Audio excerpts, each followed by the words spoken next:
Live with CDP Sports Talk, a weekly sports and entertainment podcast sponsored by Barry Cullen Chevrolet. Live on YouTube, Facebook, Twitter, Twitch, and LinkedIn. And on audio via Apple Podcast, Google Podcast, Spotify, Anchor FM, iHeartRadio, Amazon Music, Radio Public, and TuneIn. Now, here's your host, Chris Palme.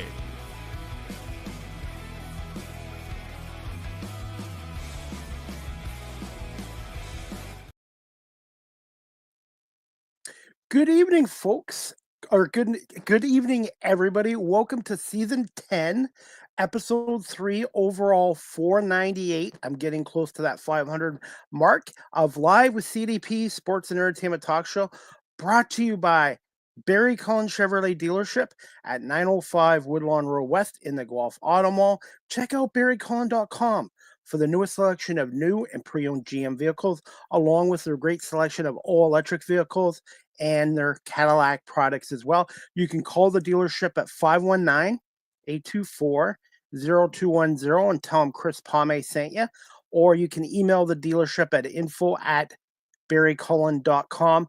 Barry Cullen Chevrolet Dealership has been family-run and operated in the city of Guelph since 1969, and yours truly has been a customer of Barry Cullen Chevrolet for the last 25 years as well.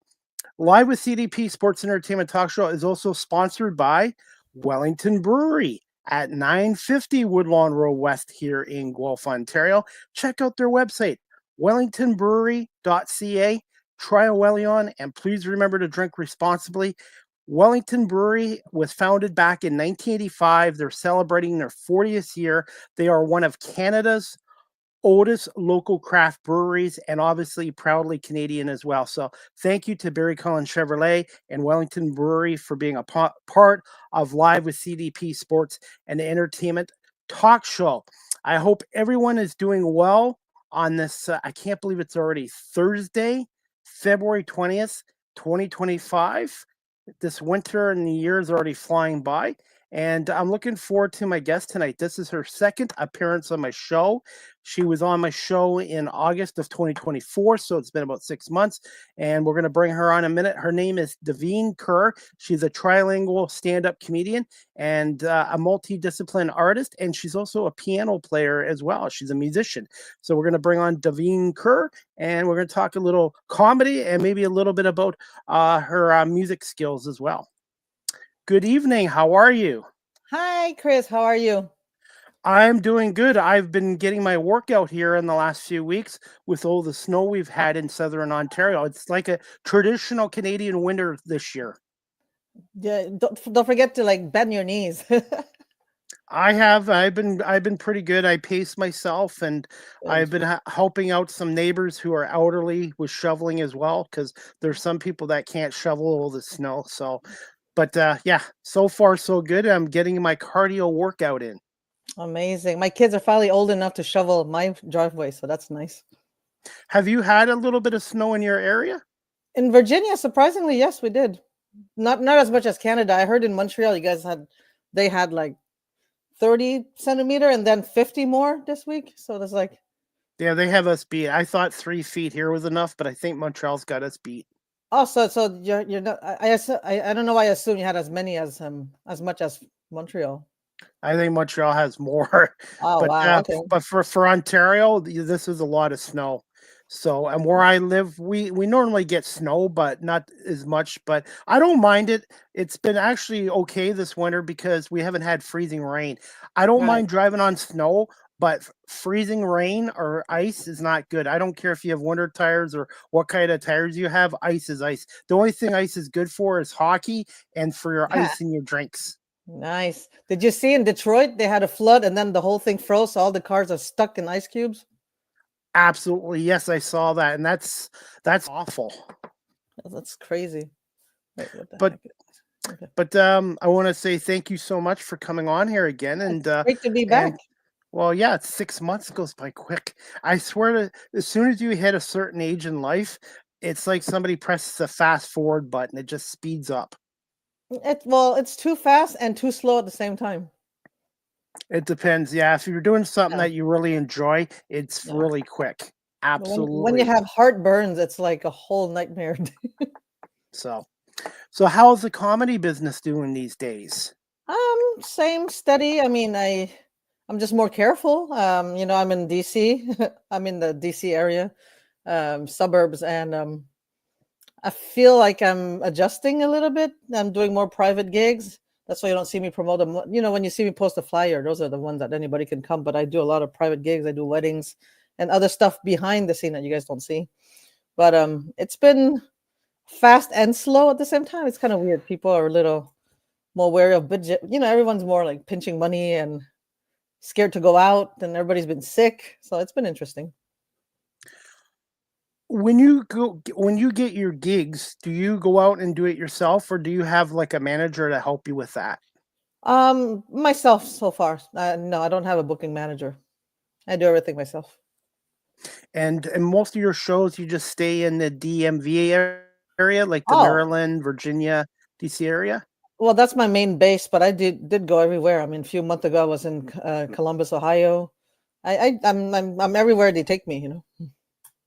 How different is the humor from the audience in Columbus, Ohio, from the Washington D.C. area? Well, the one in Ohio was I had two. The Ohio was a convention, so it was a fair, like a board game fair convention set. So it was like a nerdy show. So that's a different audience. So it's not necessarily Ohio. It was the event also that was specific. Absolutely. And where I'm going to reward this. When you do your comedy shows in different city and state, and that, I guess you have to do a little bit of homework on the area too for the Oh yeah, audience. yeah. I cater to each audience that I'm with. So if it's a nerdy show, I have to write some nerdy jokes. If I'm in a in the MAGA show, then I do have to Anyways, you know what I mean. I did tell you I didn't want to talk about politics, but this is just one thing I wanted to say is like, weirdly enough, the MAGA crowd liked me and they buy tons of merch. So that's what's Wow. great about them. Yeah, they love t-shirts and hats, like whatever it's on it. They don't even read what's on it. They'll just buy every freaking t-shirt. So that's where I sell my merch. That's so weird, but Well, hey, it's a business, yeah, I'm working on getting myself new merchandise, like new right, T-shirts and hats. And since you mentioned hats and T-shirts, right. how important is branding and merchandise, especially being a comedian in your profession? Well, it helps have people, remember and go to your website when you put a quote on there. But it also helps the pay because some gigs don't pay as much. But if you sell T-shirt, like even 4 T-shirts after that event, you get an extra $80, in your pocket. So it's always nice. Now, on average, when you do a live stand-up performance, how long are your performances normally? About 15, 20 minutes? 20 to 30. If I'm completely alone and headlining, it's like 30 to 45. But and then if I do like local shows and sometimes I'm just jumping in with other comedians, then it's like 15 to 20. So it depends. It really depends on what I'm contracted to. Ideally, how many shows a week would you like to do ideally if it was up to you? I'm doing my ideal right now. It's about 2 to 3 shows a week. 2 to 3 shows a week. Now, have you Yeah. ever had weeks where you did 5 or 6 Oh or yeah. Oh yeah. A lot more before, but now I'm choosing quality over quantity. When you start as a comedian, I used to hit like one night 3 mics. A lot of open mics. You have to like build your set and get people to see you, know about you. But now I'm more like, okay, I'll have one show, but it better pays well. Like you I'm more brought up picky. Yeah.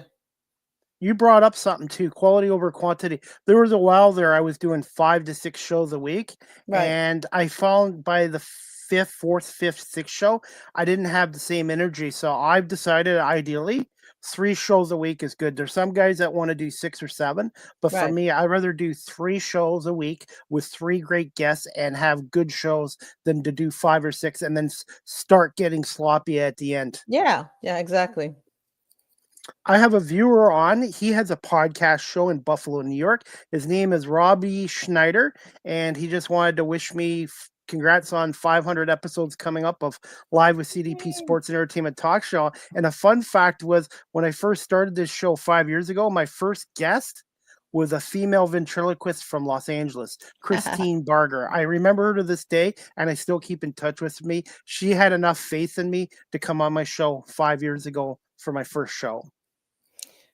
Did you speak with her or with her puppet? Both. Oh, cool. Both. So yeah, and you know what? That's not easy to do that either. I learned a lot about that. Yeah, I've Go opened ahead. for Willie Tyler once, and you could see his voice projecting from the other side of the room. That was really surreal. And I had a ventriloquist on from Australia. And one thing I didn't know this, there's a lot of female ventriloquists now, because before it used to be a male-dominated industry, but now there's a lot more female ones doing it, and it's not as easy as people think it is. Oh, it's not. And it's funny that you say female. I mean, yeah, there's a lot of women artists, but women are good with tongue, so I'm not sure. I'm not surprised. Have you ever thought about doing that? Trying it? I'm a ventriloquist with my butt. Like I'll talk here and my fart will go somewhere else. Like, but I wanted to ask you this since we have you on here as well. Obviously, you do a lot of stand-up comedy, but right. can you just tell my audience some of the major difference between stand-up comedy and improv? Well, improv is non-scripted. You get the keyword from the audience. There's long form or short form. Short form, you're probably more familiar with that if you watch Whose Line Is It Anyways? So short form improv is like little games with different witty settings, like different rules and all. And long improv is more like a huge sketch, like Saturday Night Live. But it's not improv. I mean, Saturday Night Live is a sketch comedy. But when I say improv, it's they do everything on the spot. There's no script. But when they're so good, people think it's scripted. And the stand-up comedy, it's you write the jokes ahead of time and then you'll do a little bit of crowd work. Sometimes you improvise a little bit, but it's mostly written and prepared ahead of time. But the ones who are really good look like it's improvised. So good improv looks scripted and good stand-up looks improvised. If that makes any sense. For those who are watching our show and Right. they're interested in the comedy industry and they're interested in obviously doing comedy, would you recommend for people to get into improv first before doing stand-up? It depends. It's really different. Some people, when you do stand-up comedy, it's yourself. You talk about your perspective. When you do improv, it's nice because you work as a team, but then sometimes you have an idea and somebody else change your idea completely because they bring another element and you have to yes and go with their idea because you have to be a team player. So it's a complete different comedy muscle and it's a different set of skills. So it really depends on what the person wants to do. Now, over the years as a comedian, how much have you evolved as a comedian, and how much has your style changed? That's a good question. Well, since the beginning, I always wanted, even my first 5 minutes, it was a big sampler. Like I had, I wanted to touch many, many topics, right? So I always mixed a little bit of storytelling with one-liners, but also more conversational style. So how it evolved is that as I grew more and got longer sets, then it's like those same topics just got big. Imagine a binder, right? So you have like let's say 7 topics, and in each topic it just got more development in each. So depending on how long people give me, it's just thicker, in each category. And I feel like now I get to speak and share my point of view more and really get to talk about what I care about and make it funny, as opposed to the beginning when you're a newbie, they just give you 3 minutes of stage time. It's more like one-liners because you have to like make it quick. You want to show people what you're about, so you don't have a lot of time. So you have to like get all the last quick. But as I evolve and I have a 45-minute set, I can pace myself. And I think that when you start, you're kind of like pop music. You're like Justin Bieber. It's like a chorus. There's a structure, like chorus, verse, chorus. But as you grow bigger, I think you become more jazz. Like the more experience you have, the more you can break the rules and you can break the pattern. So it's a little bit more complex and layered differently. So I like that a lot. How long did it take for you to get more confident and to grow as a comedian when you first started out? I don't want to sound cocky, but I think I was confident right off the gate. But it helped that I also started with improv. So I was in an improv troupe and you're always quick on your feet. So when I started doing stand-up, even if I didn't remember my next joke, it was fine because I knew how to pivot because I did improv, and also realized that nobody else besides me know what I was going to say next anyways. So you can always, there's no director. You don't have to follow a script. So And it went well from the beginning. You know, I took like a good 4 months to write my first 3 minute set, and then after that, it's just I don't know. The confidence is. I think it's not so much confidence, but more like once I really saw that people were with me with the topics, then and then the longer set you have, the more it's fun to develop the idea, you know. So I guess that builds confidence, but it's also more like it's just more fulfilling, you know. What are your thoughts on ad libbing? How important is ad libbing? Ad libbing. Um, well, I mean, even though I wrote my set ahead of time, I have some friends and fans who like watch all my after every show. I tape them, and it's not public, but it's on YouTube. And I have friends who watch them, and they say, Davine, I've watched like over 1,500, you know, like almost 2,000 shows, and none of them are the same. Even if I recognize the jokes, but I never weave them the same way. They don't come in or out the same way. They're not so. In that sense, I ad lib, and depending on how I read the room too, you know, like I'll quilt it differently, whether it's like boomers or if it's like millennials or uh, Asians or depending at the type of audience, it's still my set, but it's completely so. There's a lot of ad lib in that sense. So a good comedian will never use the same material 2, 3 shows in a row. Then, basically a comedian really should switch it up every show they're on stage. Oh, I didn't say that. I didn't say that at all. Some Okay. people, Mike Birbiglia is a great comedian, and he did the same thing for 3 years because it's never the same audience, so they don't know. Even if Okay. he says the same thing, wherever he goes, it's a complete different set of audience. So that's not relevant.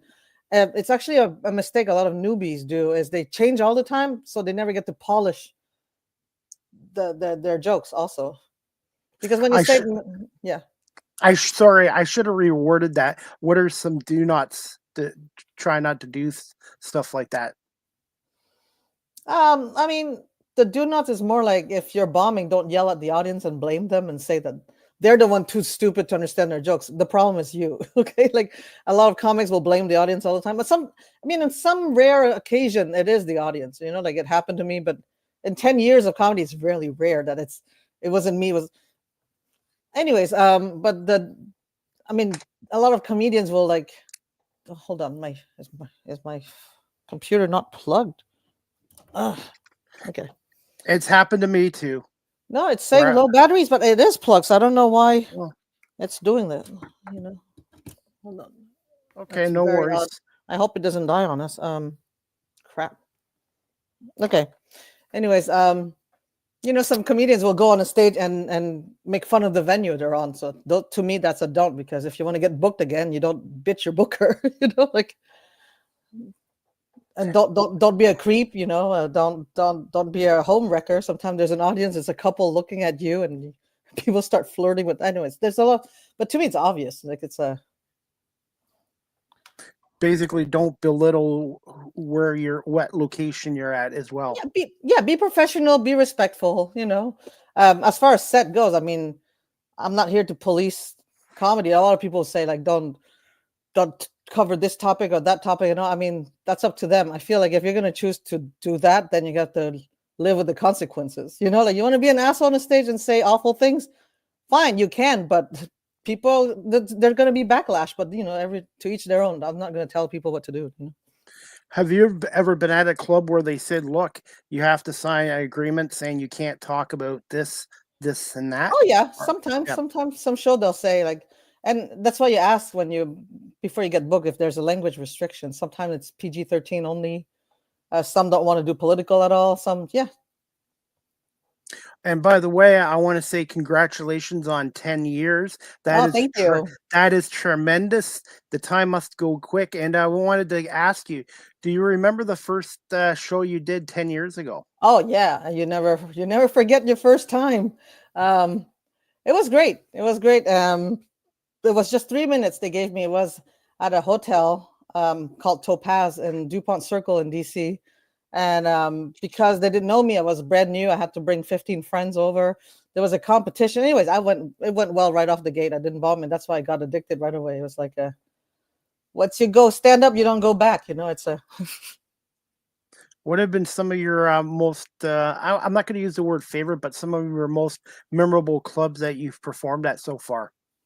all the main ones. You know, I was at the Kennedy Center. I was at the DC Improv. But it's not so much the venue, but it's my most memorable one was when I headlined in Long Beach for a film festival. And that was the first time I got to perform on the first historic stand-up comedian with for Cambodian. It was an all Cambodian lineup, and I got the headline, and that was really amazing to perform in front of my community, you know, like in California. And yeah, and also when I did a show in Montreal, every time I go to Montreal and I do a set in French in front of my French Quebecer at the Bordel Comedy Club, that is also like incomparable. Like that's, but I have many favorite shows. I mean, like I said, I've done like over 2,000 shows, and they're kind of all special in a way, you know. Wow. Wanted to ask you this. Besides yourself, are there a number of other comedians that are trilingual like yourself? I'm sure there is. I haven't met them, but I mean, if you go to Europe, most people speak 2-3 language because all the countries are nearby, you know. So, like in the US, it sounds like a huge big deal, but when you're an immigrant like me, like even in Montreal, my Polish friend speaks 3 language because she speaks French and English, and at home Polish. Like anybody in Canada, Montreal is almost trilingual that I know. You know, as soon as you have a different background, and Montreal is already bilingual by default. Out of all the languages you speak, which one was the one that was the hardest to learn? Oh, I don't know. It was so immersive. I mean, I spoke Cambodian at home. I went to school in French, and English just came naturally because of everything. So there wasn't the hardest language for me to learn is Russian and Polish and Spanish right now, and I know some Hindi and a little bit of, you know, like the other languages. But my 3 main ones are my 3 main ones that I just grew up completely immersed in. Do you have any plans eventually to go internationally besides the States and Canada at some point? Well, I went internationally through Zoom during the pandemic, so I don't know if that counts. I did some shows in Tokyo, Cambodia, Vietnam, but it was on Zoom, you know. But yeah, I'd like to go there eventually in real person now that I have contacts there, and also that would be great. What are your thoughts on live streaming comedy still? Do you find there's still a market for it, or has it really gone back Yeah, to live stage? there's still a lot of comedy Zoom show. I just had one last weekend, and I have one more.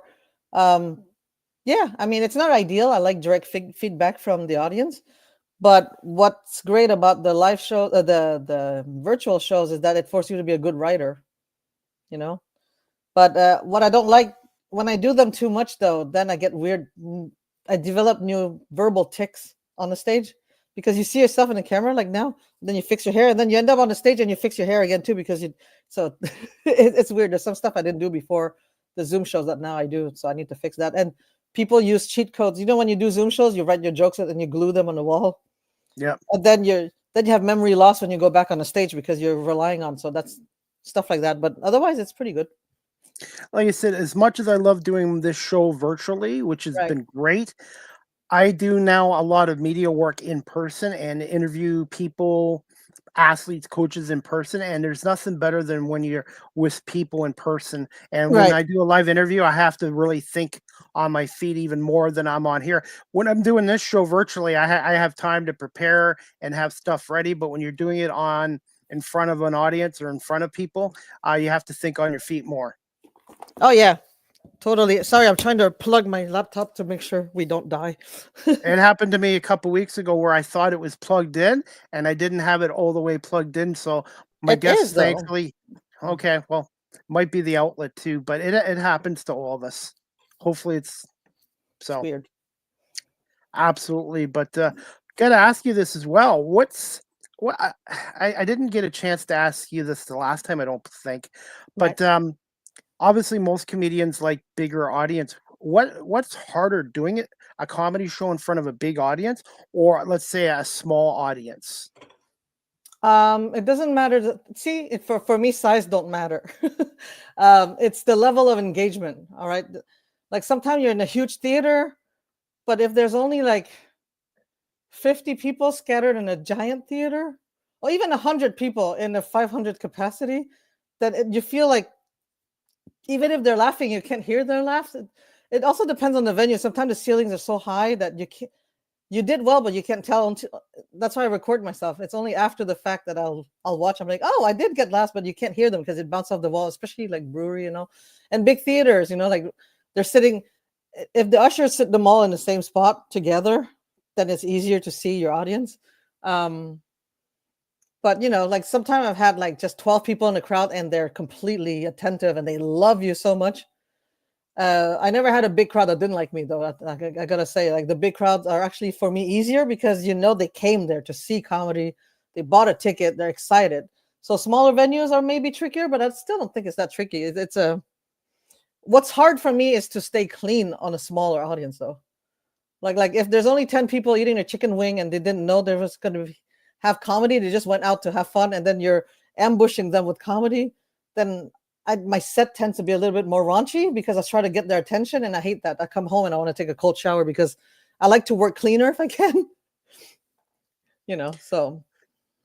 Well, I know every comedian has a different style. Do you have a lot of audience participation in your shows? Not too much. It depends. I don't like marketing survey on the stage. A lot of comedians, there's a huge trend now to do that crowd work. I don't think the world needs another like female fat Matt Rife. Like it's a yeah. I like to people come to watch my comedy. I don't like to make it about them too much. Like a lot of comedians don't write jokes. They just go on there and they just say like, how long you been married and what do you do for a living? And when people call you and make a marketing survey at home, you hang up the phone on them. I don't know why they think on the stage they'd like that. Good point. Good point. Have you thought about eventually writing a book about this? Oh, yes. Yes, I would love to. What about a TV show or a movie on your? Oh, yeah. All of that is it depends on. It'd be great. There's a lot of would be great. Like I'd love to be on a sitcom. I'd love. I did some acting here and there, but mostly like extra work. Working on a book. I won't say what about, but yeah. I definitely buy it. Thank you. You're welcome. And if you were in a movie or TV show, who would you have play you? Me, hello. Have you noticed every comedian who play a TV show play themselves? Like Seinfeld plays himself, Louis C.K. plays himself. Rami plays himself. We're so vain and narcissistic. Nobody else could be me but me. Okay, like I know we talked earlier about. I don't think you saw the 50th Saturday Night Live show, but it's amazing that Saturday Night Live has gone to 50 years. Yeah, I 50 years. And did you watch it? Did you watch it? I watched a little bit of it. I saw the Tom Hanks mega stuff. And, I heard about that. Martin Short and Steve Martin, they had a little. It was good. And for me, I grew up in the 70s watching it in the 80s.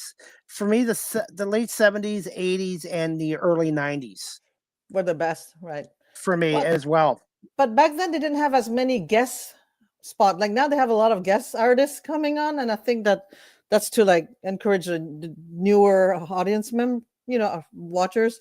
But back in the days though, it was more Saturday Night Live, but now it's more Saturday Night Later because they watch it whenever they can. It's not like I'm gonna watch it later. Like I didn't have time, so it's all streaming now. So that's true. And I was a huge fan of Eddie Murphy. Oh yeah, Chevy Chase, Dan Aykroyd.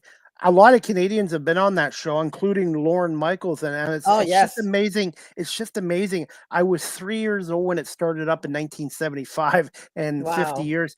Do you feel, even in our climate today, that Saturday Night Live can go on another 20, 30 years?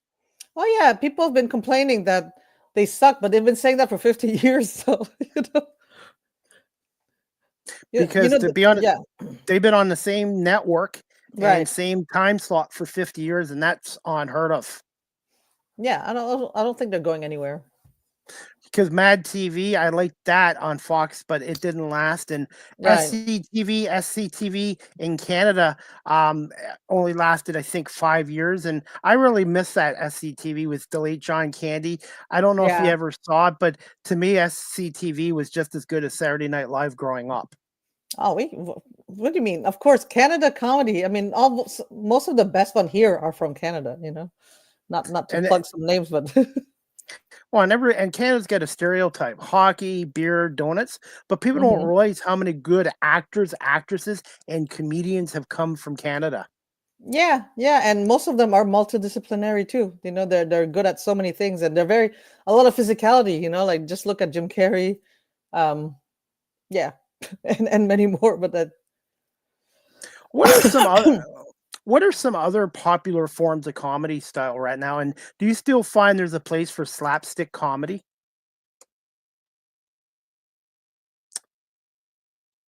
Oh, okay. I think we lost Davine there. Um, okay, guys, just hang on.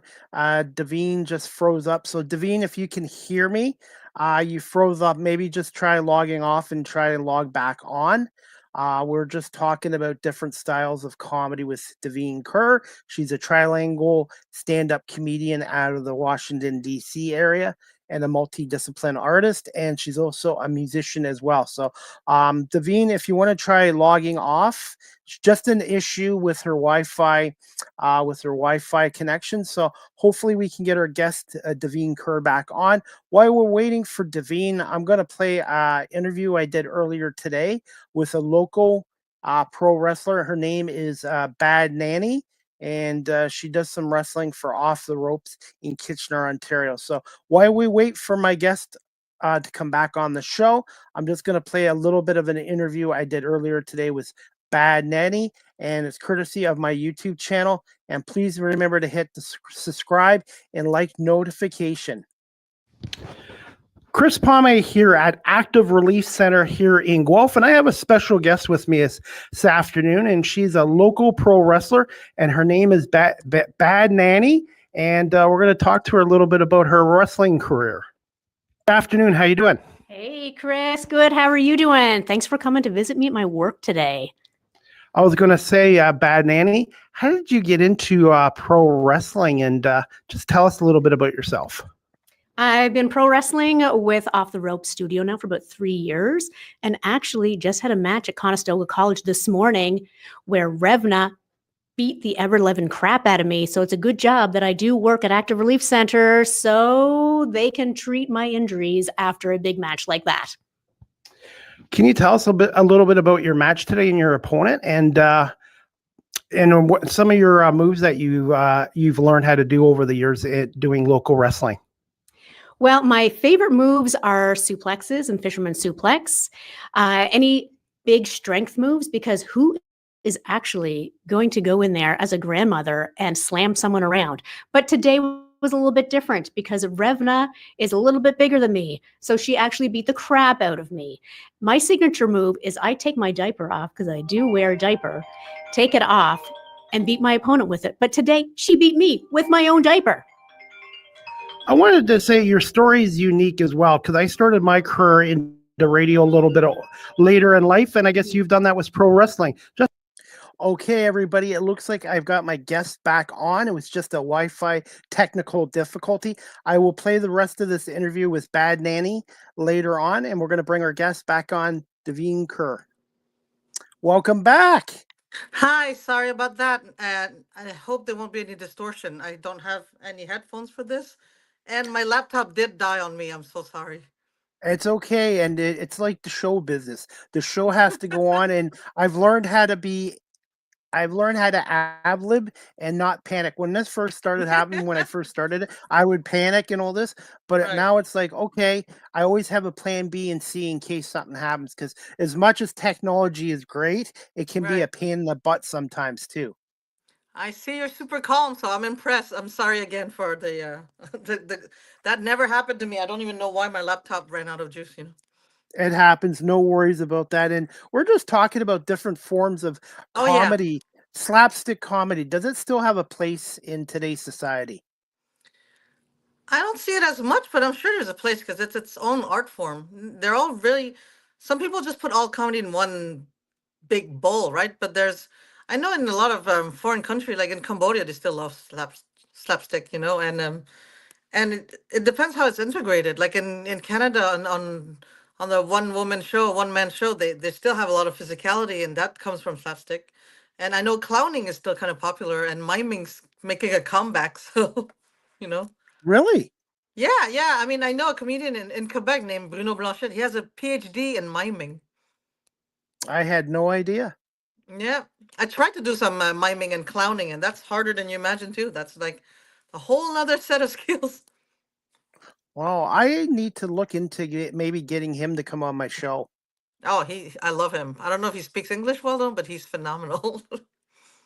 And by the way, being back from home, how big is comedy in Cambodia? Like, is it growing like there for comedians? um, I mean, I was surprised to see a scene over there, but it's not quite like here, I think. And well, I mean, the comedians that are there are not necessarily local Cambodians. I mean, there's a lot of Americans who go teach in Cambodia and decide to set up an open mic and shows. So there's a lot of foreigners in Cambodia doing comedy. So I don't know what counts as Cambodia comedy. You know what I mean? Like as far as stand-up comedian who are Cambodian, we're not that many. And also, in your time in the States, do you find there's more diversity with the comedy industry? Oh yeah, yeah, that's for sure, and that's a great thing. That is a great thing. And this leads to my next question I wanted to ask you. How important how important has comedy become in 2025 with just all the craziness going on the world currently without getting into the politics? I mean, we need comedy. We need humor to laugh. I mean, it's bleak out there. We're getting all cynical, and people don't know how to socialize anymore. And especially after the pandemic, I mean, we need humor. I mean, I think it's good for people to go out. I mean, comedy is therapy, and it does heal. We have to laugh. So I think comedy is really important. Um, and when we had the pandemic, we were stuck inside. That's when people realized the importance of the arts, because what kept people sane was watching TV, was watching Netflix, watching specials. You take for granted all the arts and entertainment, but when shit hits the fan, you know who cleans the fan. It's us artists. Do you find, obviously, we all use the internet and stuff like that, but do you find over the decade or even the last 2 decades that people's social skills have shrunk? um, I'd like to say yes, but I also try to be optimistic, and I like to also think that it also morphed into a different form. I mean, it shrunk in the old, like traditional way, like table manners and the old etiquette and all, but there's also a new set of rules that have developed, like now we have etiquette online, we know how not to write all caps. That's a whole different social settings that we also are learning. So I think it just morphs. I mean, anything evolves, right? So it's part of our evolution, I guess. I guess you're right. I've had to evolve the last 5 years. I've had to step out of my comfort zone and also had to evolve into doing things I never thought I would do even 5, 10 years ago. Yeah, we have to be more open-minded. I mean, some people now are okay dating online, for example. Some people would have never done that before, and it works for a lot of people. So we can be closed-minded and say, oh, it's not like before, but it doesn't have to be exactly like before. There's something called progress, also. How important is it to be open minded, especially in the comedy entertainment industry? Oh, you have to be a good. I mean, in order to be open-minded, you have to be observant, and good observation makes good comedy. Also, I wanted to ask you this: listening skills. How important is listening skills even as a comedian? What? What did you say? Listening. Um, see, it's important. Just like with this show too, because sometimes I can write down stuff, but Right. then your guest can just answer. You ask your guest a question, and they can give you the answers to 5, 6, 7, 8 different questions. And I've learned that over the years, listening is just as important as talking, if maybe in some cases even more. Yeah, yeah, yeah. You need to listen to me because I'm not going to listen to you. So I'm kidding. How important is it doing the comedy as well to build a rapport with the audience? How important is that part of it? Well, it's like intercourse. If you spark with your audience, it's magical. Otherwise, you're just robotic up there and doing missionary of jokes, and that's it. But when you connect with your audience, they get you. Then you can take it to so many other places. Sometimes I go in there thinking I'm going to talk about XYZ, but I end up talking about alpha, omega, and wowness. Like whoa. So a deep connection is crucial in anything, I think. And that's what I try to do with all my guests. I want the guests Right. to come on here. I want them to feel comfortable with me and trust me. And if a guest has a request where I can't mention this and that, I respect it because I want the guest to remember that Yeah. I would be fair and professional with them Thank and you. generally you're welcome and generally most of my guests I've never had somebody say no, I'll never come on your show again, which is a really nice feeling. That's a good thing. I appreciate that. I appreciate you listening because I just don't want to get deported, you know? Same here. I'm laying low, you know? Like it's, I don't want to say out loud too much. I'm that I word, you know? Like, We'll avoid that. So, um, are you okay for a few more questions, a few more minutes? I'm not going anywhere. Now my phone is fully charged, 95%. Okay, so we've got about 11 hours and 45 minutes to go. Cool. And you don't hear too much distortion or like feedback No, because I don't actually, have no. headphones. No, Cool. it sounds like you're right beside me. You're right in my home. That's awesome. You just see my weird background I've lost on my phone. I didn't. So this is the guest room with little birds. And anyways, Little birds. Oh, and what a color is bird. it? Okay. Oh, cool. Did you A do that pink bird. yourself? Did you No, make that? No. it's a sticker from Amazon, which I will stop buying stuff from there. And what color is that? Blue? The wall? It oh the blue the wall is my house has 15 shades of gray. Great. Wow. Hey, since we got you on here, are you able to? I was reading this on your Instagram page. Are you Mhm. able to tell us about the Cinderella Cares comedy for Cure show on April 26th? A little bit about that. Oh, it's a fundraiser for cancer. I think it's in April, but it's gonna be my first time working with that booker. But it sounds like it's gonna be fun. I don't How did have more details yet, but it's in Maryland, so it's what are we gonna say? I was going to say for people that are watching this in your area, how would they go about getting tickets for that event on April 26th? Oh, I posted a link on there. I just don't have and I'll send more information closer to the date also. How important is it to and how did this opportunity come about for you? Oh, well, I mean, I've been doing it a lot, and I think that one I got referred. So people like you, they refer you. So that's. He was And looking that's for a comedian, and people shouted my name, and that's why he reached out to me. And that's another thing too, how important referrals and connections are because I've had Networking, people networking. I've had people go to bat for me to other guests where I never thought would come on. And because I right? had a good reputation, that really helps as well. Yeah, yeah. You're pretty. I mean, I've been approached for a lot of podcasts, and I look them up, and they look creepy, and I'm like, no, thanks. And yeah. Especially now with all the deep fakes and all, I'm like, you take my stuff out of context, and all of a sudden I endorse something. I'm like, no, thank you. That's scary. Now, do you remember the first time you met me and when you check out my podcast, what came to mind when you checked out my work? I was like, ooh, he's connected to radio and stuff, and he's got sponsors. That's legit. Well, thank you, and it took a lot of work to get sponsors, Oh, and I'm gonna congratulations. thank you. And I tell these other podcasters, a lot of them do emailing and stuff like that. Right, I'm old school. I went to these businesses and talked to the general managers, and they put a name to my face, and that's how I got these sponsors is by getting off my butt and going to businesses with my business cards and just telling them to my story. I know technology is great, but I still right, feel you still need to you have to sell yourself and you can't always do it on the internet. There's so much right. stuff on here. So to Now me, you gotta I hustle, bring donuts, and a strong handshake. I mean, and now I get a beer allowance a month from one of my sponsors. So I give ooh, out beer as gifts. If you live closer, I'd give you a 4 or 6 pack. nice. I don't drink anything though. I mean, but if you bring me like some K cups for coffee. Okay, deal. And when I do get my new merchandise out, my t-shirts, I will make sure I send you one in the mail too. Cool.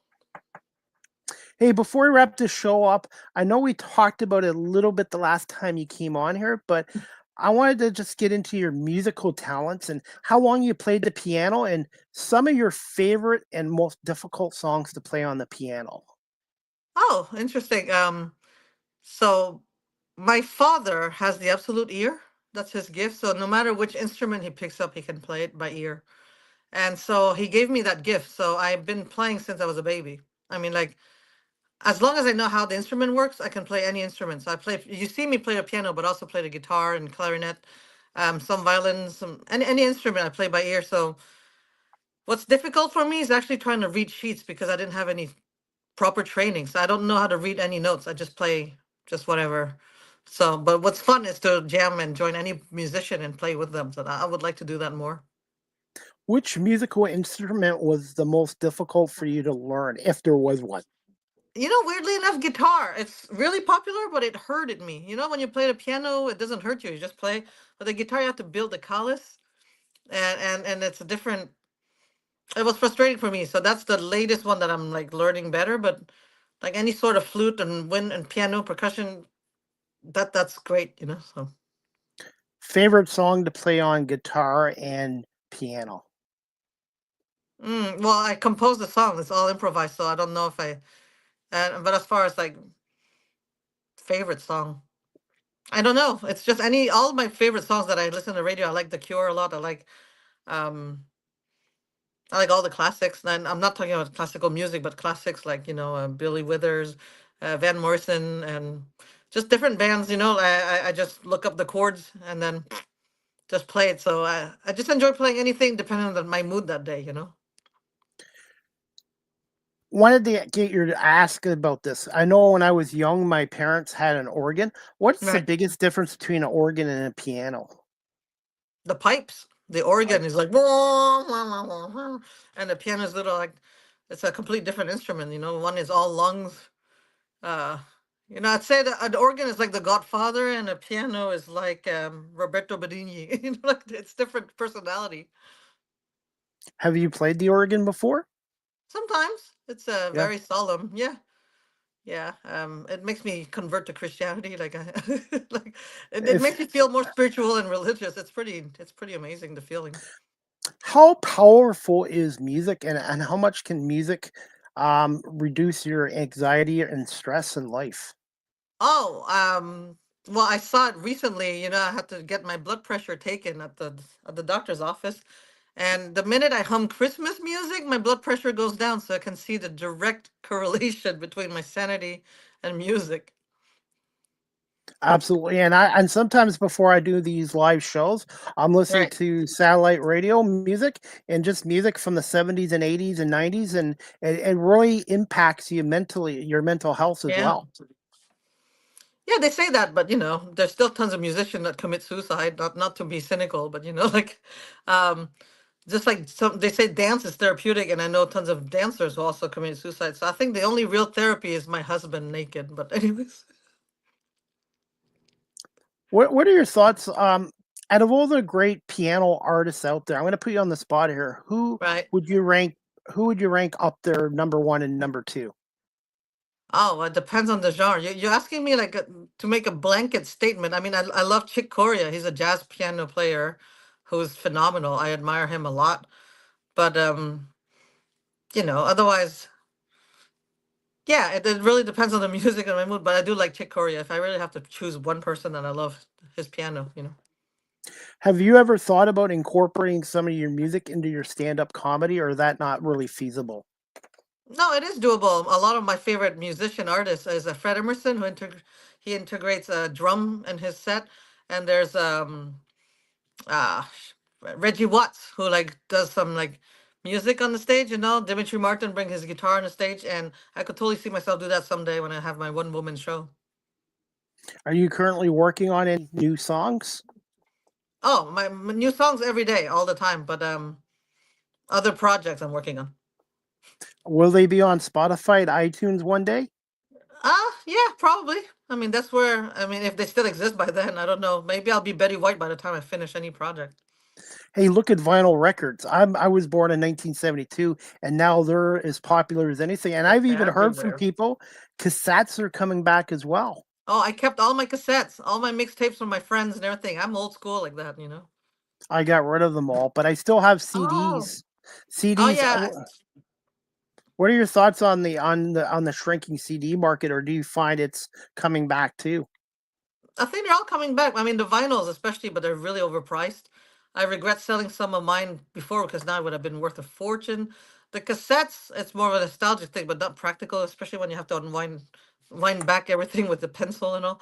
CDs, I don't know. I just found myself a Discman, and I was walking around the street with my Discman player, and you just can't run because it skips and all. But I'm old school. I like all that old stuff. I'm very nostalgic in general.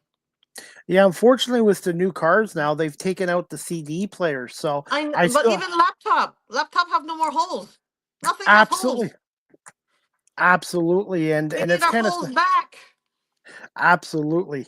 I still like CDs, and the Yeah. same as with musicians, they can autograph them in that too. But live streaming has really changed the music industry.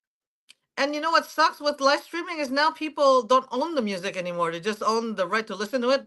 So you can have a hard copy. And that, to me, that's bull. But anyways, They don't, and I don't think the artists make that much money, if at all, on these no, platforms. it's terrible. That for that I'm upset about that. Hopefully, one day that will change. We'll see. It might come back. I do this with all my guests, and I wanted to ask you this, Davine. Yes. What is a fun fact about yourself that your audience might not know about you? I can't do the cartwheel. I cannot wink from both eyes. I can only do this one, but not that one. Um, I snore. I'm a lefty. My hands. So Also am I. politic. I'm a Oh, lefty cool. too. I'm a lefty in every way, also politically speaking. But oh God. What else? I don't know. Like fun facts. I have tons of random fun. I hug my bunny when I sleep. I'm like a baby still. Yeah, I'm not an adult apparently, but If you had a choice between a dog and cat, what would you choose? dog. Ice cream, hard or soft? Wow. I think hard and soft. And what about pizza? If you had a choice between pizza and lasagna, what would you pick? Oh man, that's a hard one. I love lasagna, but pizza. But I like pizza in the morning. Pizza at lunch. Probably pizza because I like pizza for breakfast. Absolutely. And besides yourself as a stand-up comedian, who would you say would be right up there with you as a stand-up comedian, both female and a male? Okay, reword this. Right up there with me. Like, what do you mean?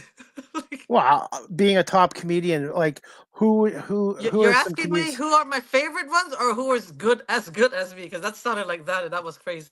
But I'll reward it. okay. Who are some of the top female and male comedians out there right now? Oh, my favorite one. Well, I don't like that question because then it makes people. But I mean, I've always been a huge fan of Mitch Hedberg. I just love this dude. Um, George Carlin, of course. I love Chris Rock. I used to love Louis C.K. and Dave Chappelle, but then now I'm like disappointed for obvious reasons that I won't develop. But anyways, I love Taylor Tomlinson. I like Sam J. And that guy Sheng Wang. He's a Chinese comedian, and he is absolutely delightful. Um, yeah, I grew up loving Margaret Cho. I don't see her as much anymore, but she does a lot of film. I love Ali Wong, but even more as an actress. Um, what else? And well, I love all my Canadian comedians. Like Quebecer, Patrick, all the classics growing up. That I can't even name them all, but yeah, Out of all the provinces in Canada, would you find Quebec might be the best for comedians? that's that would be talking through my ass. I would have to try everything else before I conclude. I mean, I'm biased, of course, because I'm from Quebec, and that's my hometown and my love. But I mean, I haven't. Yeah, I'm not gonna presume anything like that. Have you thought about doing some other provinces at some point? Oh, I did Ottawa. What was that experience like in Ottawa? Oh, it was fabulous. It's really great, but it was very similar to American because it's English side and all. I like Quebec just because of the challenge of the switch, um, and speaking in French, it was not just translating the language, but it was also all the references, all the way Quebecers think and how they perceive immigrants is different from Like it was a bigger challenge. Like in Ottawa, it felt just like a different state. Like as far as comedy goes, they all speak English. They got all the same reference. Like it's you know. Because when I talked to some comedians from the States, they've done comedy on the West Coast, and they said there's a difference between West Coast humor to East Coast. Do you find that's true as well? Yes, Yeah. yes. But it's not just the humor; it's the style of writing. I feel like the East Coast are stronger writers for comedy. They really love comedy. They write comedy. On the West Coast, it's a lot of people who use comedy as a stepping stone to become actors. So like Hollywood, like California comedians, I mean they're gorgeous. They have the best headshots because they really want to be actors. Um, but they're not so much writing. They'll network like crazy. They have agents and everything. But I feel like on the East Coast, we're more nerdy about our writing, like the whole process of a joke structure and really writing, really enjoying the writing process more than wanting to like catch a huge deal with Hollywood or something like that. It's a different feel. How important do you feel the writing aspect of comedy is? And for those people that are watching, do you find do would you give them advice saying learn how to write comedy before you do it in front of an audience? Yeah. I mean, yeah, to me, it's like that's writing is everything. It's like anything. It's like even a good movie. It takes good writing, good directing, good, like it's the backbone, the structure of everything. Would you recommend writing classes for people for Yes. comedy? Yes. Absolutely. And You got to learn to crawl before you learn to walk. And then, especially before you learn to stand up, you better sit straight. Like, I don't know, sit and write. so writing classes and when you first start writing comedy, how long does it take to develop your writing skills? A good stand-up comedian is basically a very strong editor. You just know how to skim to get to the punchline. Like a lot of people set up too long and all because um, I mean, there's some topics that are taboo, but I feel like any subject can be funny as long as you write it properly. And you got to treat every word like it's money. So if you want to spend as less as little as you can to get the most laughs. So you can't just ramble and ramble like I'm doing right now, and you get to the point.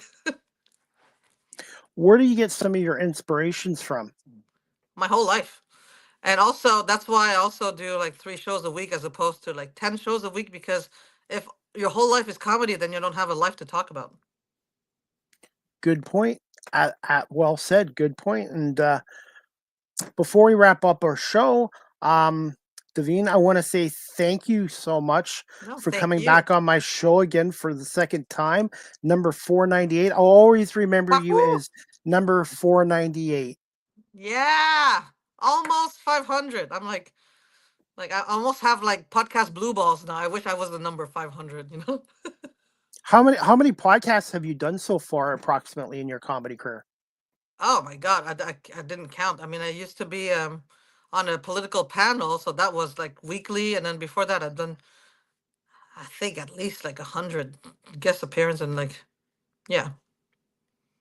What do you enjoy the most about these virtual shows? I like being able to share my process. I like to be able to like share my journey and stuff that I don't have time on the stage to talk about, and then people get to know me, but not just me, but also like what motivates me and my background and why I do it, or etc. and where I'm going. And it's just nice to be able, and sometimes, it's nice to speak out loud. Sometimes you have floating thoughts, but when you exchange it with someone, then you realize, oh shit, this is what I've been doing this whole time. Like it's nice and inner reflective. It's insightful for the interviewee, but also for myself. What I love about this show is the storytelling aspect and also learning. Every guest that comes on here, I learn Right. something new. And tonight I learned a number of things from you as well. And Cool. I just try to improve upon every show. And I just love the storytelling aspect. And I know we've only known each other for 6 months, but it feels like I've known you for 16 years. Oh my God, I'm that annoying and boring already. No, We're you're like an you're old fine. marriage. No, I'm kidding. No, you're fine. You're great, and you're being yourself, and that's what I try to be like here is to just be yourself, and that's what I give any advice to anyone that's going into any kind of a career. Be yourself. Don't try to be somebody that you're not. Unless you suck.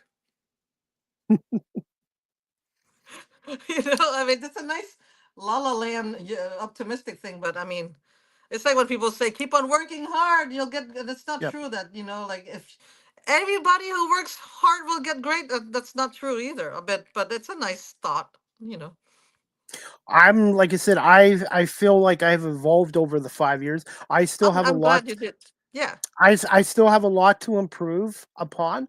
I agree with you there too. Hard work doesn't always translate into success, but passion is important too. oh yeah, Passion and learning.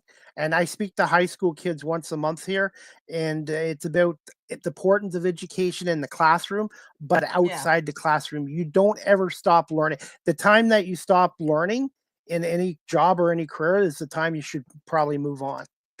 Oh yeah, you definitely have the right attitude. I mean, it's like being a sponge. If you stop learning, you're that old dry sponge that you throw in a trash can. And my last career, I was not growing. I was kind of shrinking. So that's why I went into this is what I found and I love doing it. There goes your shrinking comment again. You love talking about your shrinkage.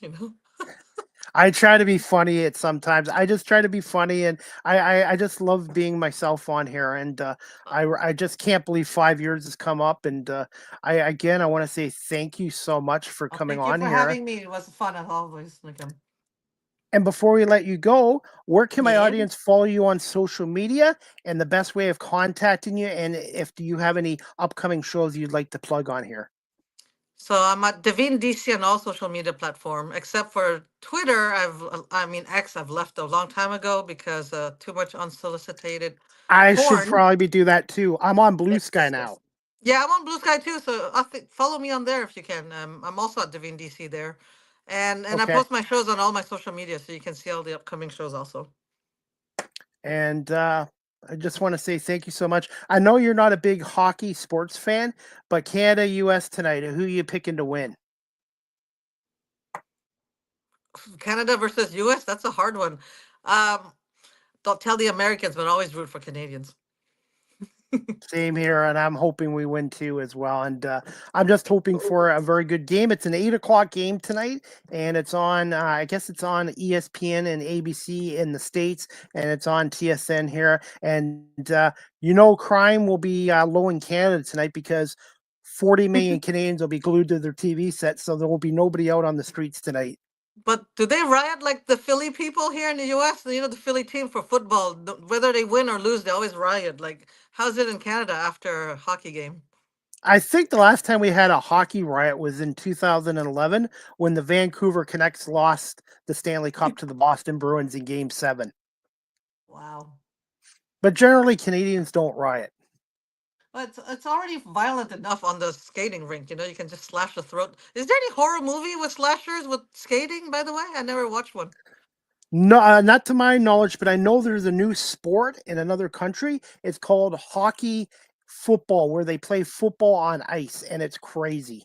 Wow, I want to see that. I'm gonna look it I'll, up. I'll, I'll have to send you a clip of it, but they're all in football gear, but they play football on ice rink, and I'm like, that's insane. I need to look at that because you know what I just discovered is micro wrestling. Micro wrestling, what's that? It's wrestling with dwarves. Oh, Little okay. people, and they're mighty, and it really looks like how they say wrestling is fake, but when you see dwarves fighting, it's real. Oh, I guess in the old days they used to call it midget wrestling, I guess. No, no, don't. That's the N word of. Oh yeah, you're right. Micro No, no, no. wrestling. Don't say that. We're gonna get canceled on air. It's dwarves, little people wrestling. That's why they call it micro wrestling. Wow, and you know what?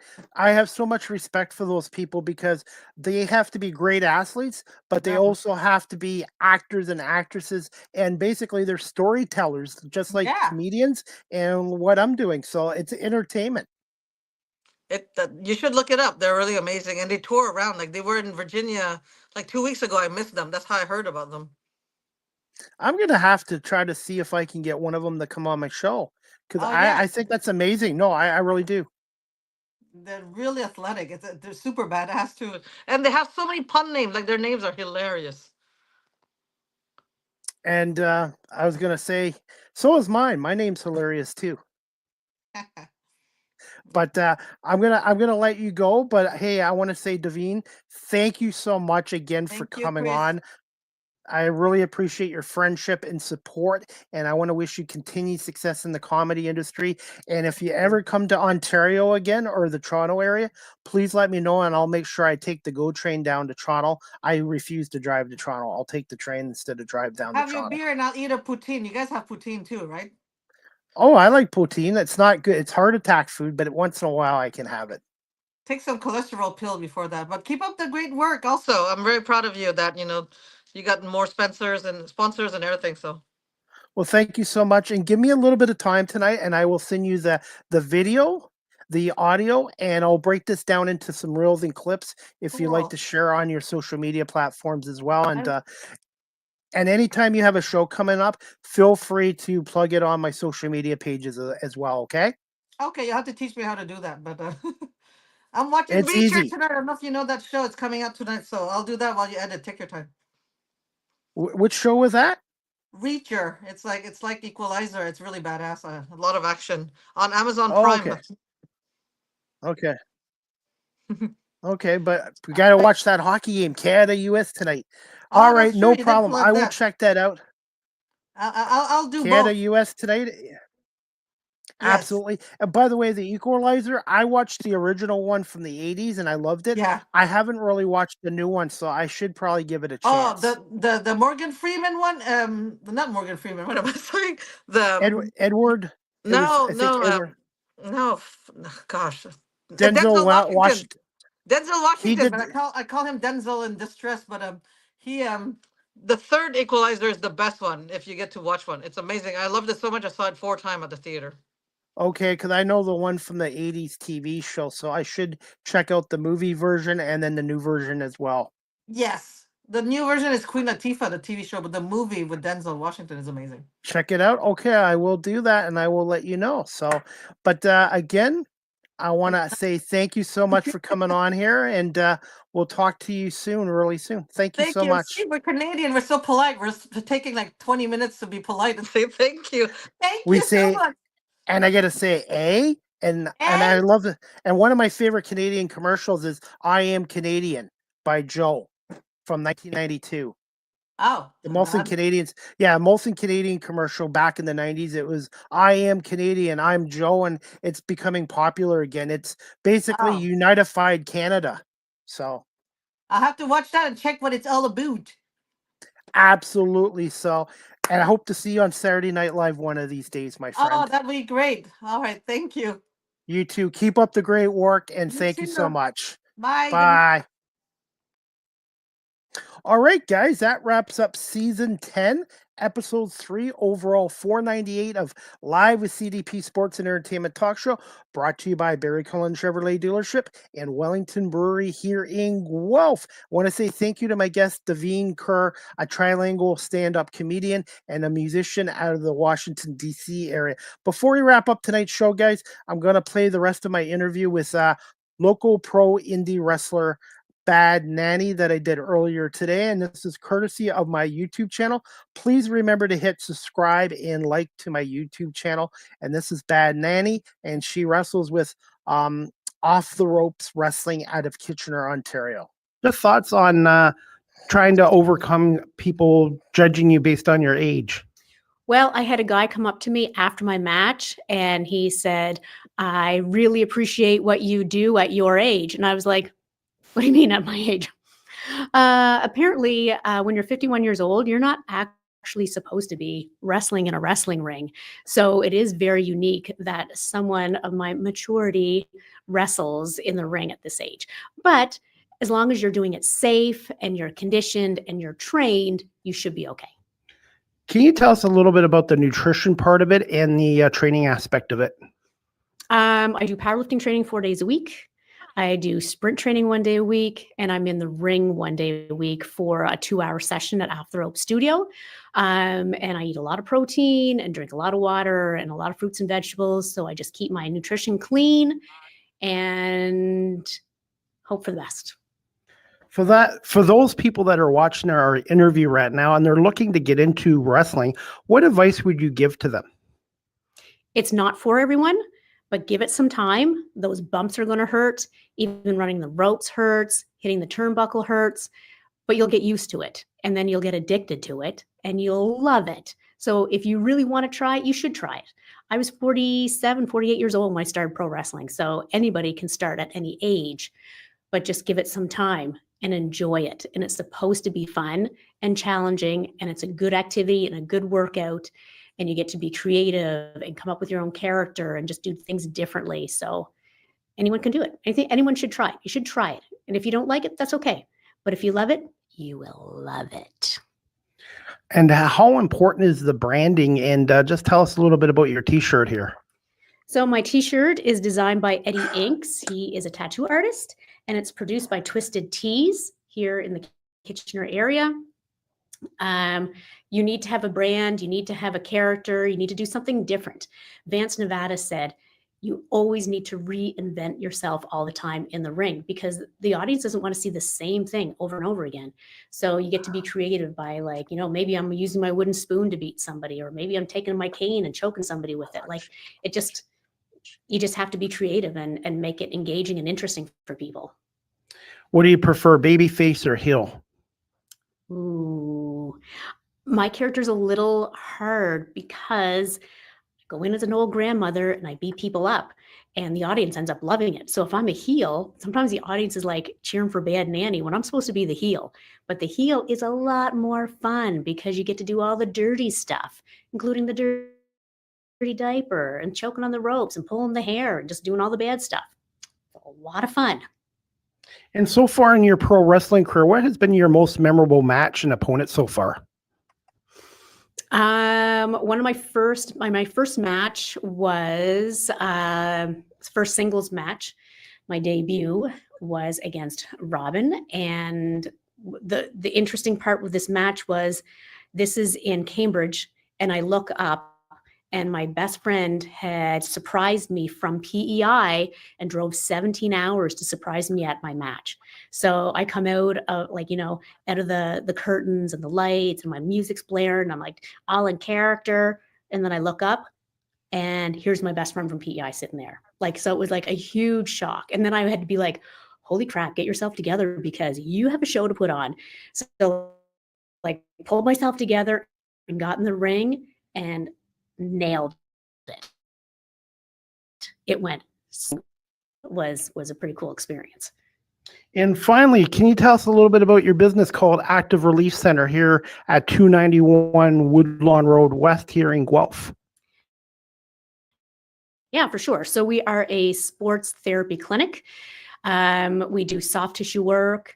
We have chiro, physio, massage therapist, and they'll all do the same type of history assessment treatment. We deal with high-end athletes, Olympic athletes, world-class athletes, strength athletes, and now they even come to my wrestling shows and they treat the wrestlers backstage too. So we treat kids, grandmothers, like everybody in between. But we have a different, unique way of doing the diagnosing. And that's what sets us apart from other clinics, is that we have our own way to do the muscle testing, strength testing, diagnosing to find the actual root cause of the problem. Because sometimes the pain is here, but it stems from someplace else. So you have to find that. And that's what we like to do. And where are you? What's your website and social media sites? Yep. Active Relief Center is on Instagram, Facebook, and online. Just Google Active Relief Center and you'll find us. We have Guelph, Hamilton, and Hagersville. So we've got 3 clinics to look after you. And where can my audience follow you on social media? And final thoughts as Bad Nanny for CDP here. So you can follow me on my Instagram as Badder Nanny, because Bad Nanny was already taken. So I had to go even worse. Badder Nanny is my Instagram. That's where you'll find most of my videos that I like to make and promote my matches. I've got a match coming up at the Shed in Dundas on March 14th. And then I'm at the Odd in Kitchener on May 24th. And that is going to be a huge show with wrestlers coming in from the WWE to put on a big show for the audience. And final thoughts for CDP here as Bad Nanny, if I was like an opponent of yours. Well, really, what I really want to say is congratulations, Chris, on your 500th episode that's coming out next week. So thank you for having me. And advice from Bad Nanny, listen, if you're not a bad kid, I don't have to spank you. But I don't know. There's a lot of bad kids out there. So they're all going to get spanked from the Bad Nanny. Thank you so much for this and continued success as a local pro wrestler and with Active Relief Center here in Guelph. Thank you so much, Bad Nanny. Thank you. Thanks, Chris. That was Bad Nanny, a local pro wrestler with Off the Ropes in Kitchener, Ontario, and she's also runs Active Relief Center in Guelph. And I want to say thank you to Bad Nanny for coming on here today. And I'm looking forward to seeing her wrestle in May at the Kitchener Memorial Auditorium. So thank you so much.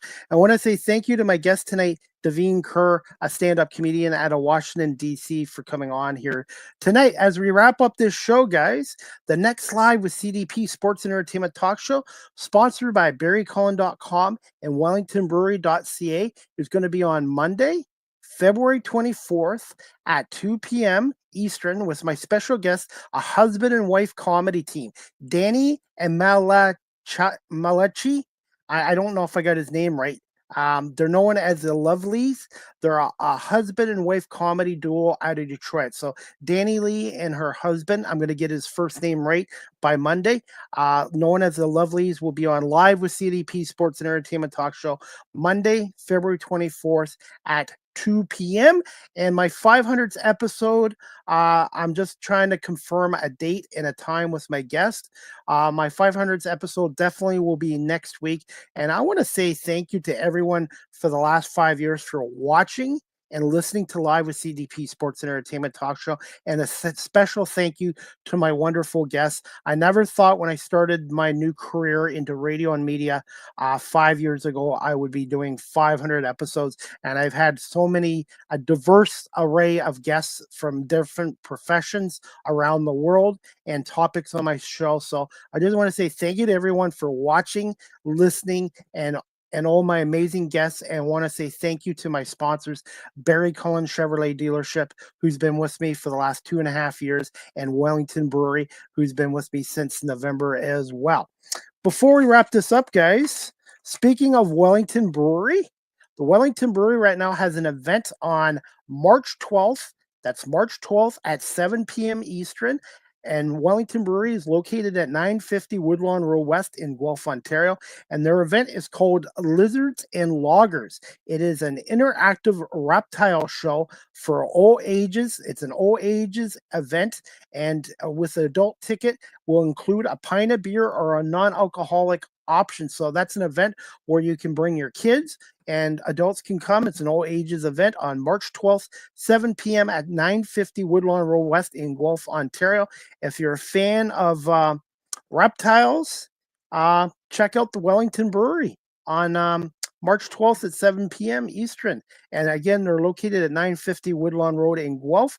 And more details will be on their website, wellingtonbrewery.ca. Try a Welly on, and please remember to drink responsibly. And Wellington Brewery is proudly Canadian and was founded back in 1985. So they are celebrating their 40th year as one of Canada's oldest local craft brewery. And thumbs up to Wellington Brewery for coming aboard my show. And Wellington Brewery does a lot of community involvement work here in the city of Guelph as well. So please check out wellingtonbrewery.ca and check out that, again, Lizards and Loggers interactive reptile show on March 12th at 7 p.m. at Wellington Brewery retail store at 950 Woodlawn Road West in Guelph, Ontario. All right, guys, I am now on Blue Sky. Blue Sky is like what Twitter used to be, at Live with CDP 19 on Blue Sky. At Live with CDP 19 at Blue Sky. Please follow me there as well. I'm eventually going to probably get away from Twitter at some point, so check me out on Blue Sky. All right, guys, as we wrap up the show, If you're looking to adopt a pet, check out the Cambridge and District Humane Society, 1650 Dunbar Road in Cambridge, Ontario. Telephone number 519-623-7722, extension 0, or visit their website, cambridgehumanesociety.org. All the animals up for adoption there are all the pets that are up for adoption there, their profiles are on cambridgehumanesociety.org. And if you're looking to volunteer like I am twice a week, you can fill out a volunteer application through their website. And they're also doing a 50-50 jackpot, a quarterly one. And right now, the jackpot is up to $5,530. The winner gets half that amount. And the draw for the next one is March 31st, 2025.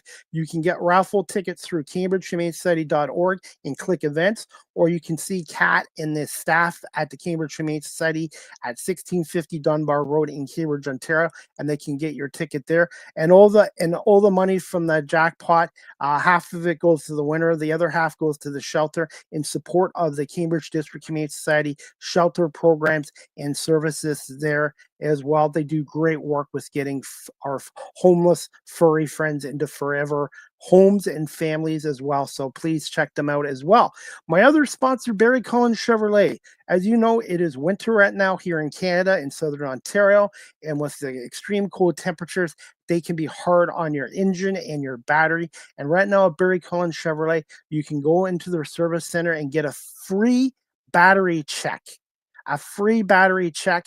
And if you happen to need a new battery, they will give you a $20 instant rebate on a new AC Delco 12-volt battery. So for your own peace of mind, get your battery checked out this winter at Barry Cullen Chevrolet. More details at barrycullen.com.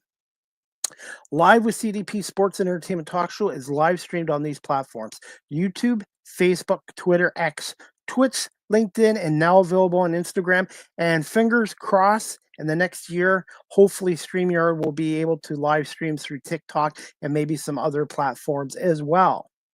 You can find me on my website on the internet, beacons.ai/Christy Palme. Again, live with CDP Sports Entertainment Talk Show is sponsored by Barry Cullen Chevrolet Dealership at 905 Woodlawn Road West in the Gulf Auto Mall. Check out barrycullen.com for the newest selection of new and pre-owned GM vehicles, along with their great selection of all-electric vehicles and Cadillac products. And you can call them at 519-824-0210 or email them at info@barrycullen.com. You can follow me back on TikTok at Live with CDP or type in Chris Palme. I lost my other TikTok page, long story there, but I am back on TikTok under Chris Palme or a Live with CDP. Please follow and like my content there as well. I am working hard to build up my page again. Unfortunately, I lost all my followers and all my content on my other page, so I am starting over again on TikTok.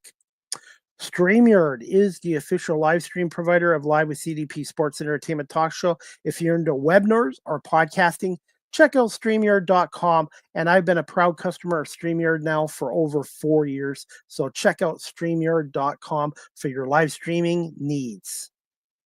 Finally, Live with CDP Sports and Entertainment Talk Show. The audio version is available on these platforms: iHeartRadio, Amazon Music, Spotify for podcasts, Apple Podcasts, Breaker, Pocket Cast, Spotify, Castbox, LinkedIn, Pandora, TuneIn, YouTube Music, and Good Pods. And please remember to hit subscribe as well. Finally, you can email Live with CDP Sports and Entertainment Talk Show at cpalme19@gmail.com. And also, guys, I'm on PayPal. If you're looking to help support my radio and media work, if you'd like to, I'm on PayPal at cpalme19@gmail.com. And also, guys, I am on Cameo. Yes, CDP is on Cameo. If you like a personalized video message from yours truly, type in cameo.com. Type in Chris Palme and book your Cameo today as well. And I'm on all major social media platforms, so please follow me there as well. And also YouTube. Type in Chris Palme Live with CDP Talk Show and hit that subscribe and like notification as well. And as we wrap up our show, guys, we've got the Four Nations Hockey Final Championship tonight 8 o'clock from TD Garden in Boston. It's going to be USA, the villains, against Canada, the good guys, at 8 o'clock. The winner becomes the first ever Four Nations championship winner tonight. It should be a great game. I've got Canada winning this game 4-2. The Americans beat us last week 3-1 in Montreal, and I have a feeling that Canada's going to come out and win this game tonight 4-2, in my opinion.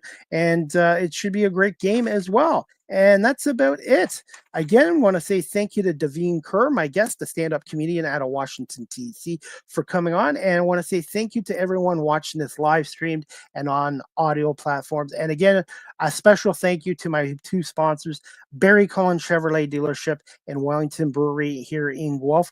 And that wraps up episode 498. I hope everybody has a great evening.